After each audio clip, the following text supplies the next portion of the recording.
Every once in a while, I'll get somebody who finds the last symptom, and the purpose for them searching out the last symptom, they will say, is that that they have problems with emotional dysregulation or emotional regulation. Let me ask you, is there anybody walking around on the face of the earth who possesses the capacity as a human being to regulate their feelings, to regulate what they feel and the intensities in which they feel things? The answer is no. That is not a capacity that human beings possess. It doesn't matter who you are. It doesn't matter how healthy you are. There are no people alive. There has never been a person alive who could control what he feels or she feels and the intensities that he or she feels those feelings. That is not a thing. Where do people learn the notion? Where do people adopt the notion that the problems they're dealing with involves their inability to regulate their feelings?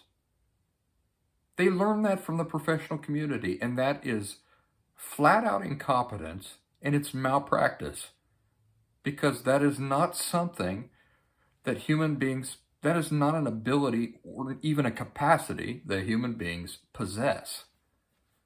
When you meet somebody and you say, man, that person has got it together, they're just so cool and in control all the time, are you viewing a person who is controlling what they feel and the intensities that they feel those feelings? No. No.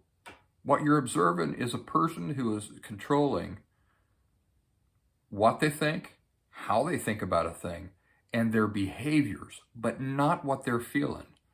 Recently, I was reading a news article, and the journalist who wrote the article nailed it, because he or she was talking about a father whose son had committed suicide.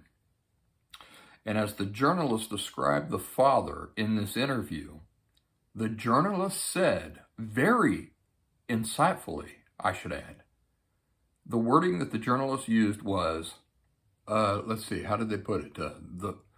Up to this point in the interview, the father kept his emotions from being outwardly visible. What the journalist did not say is that the father kept his feelings under control, which would be, interestingly enough, the more common wording for that thing. And yet apparently the journalist knew that's bullshit. People can't keep their feelings under control. They can keep their thoughts and their behaviors under control, but not their feelings.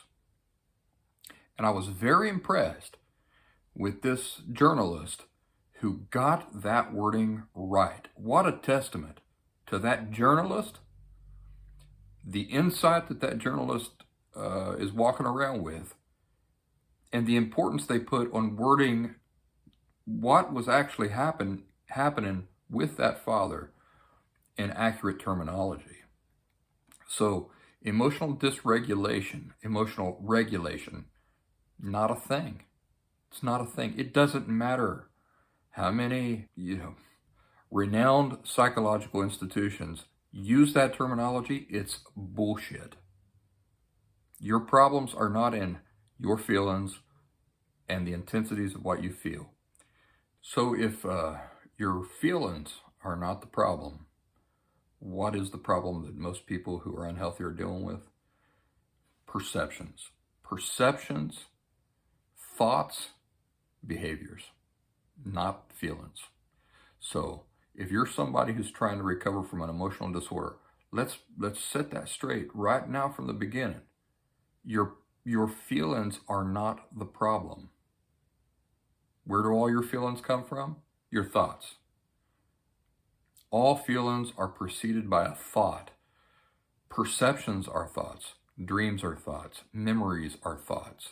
But all feelings are preceded by thoughts. Thoughts can be erroneous.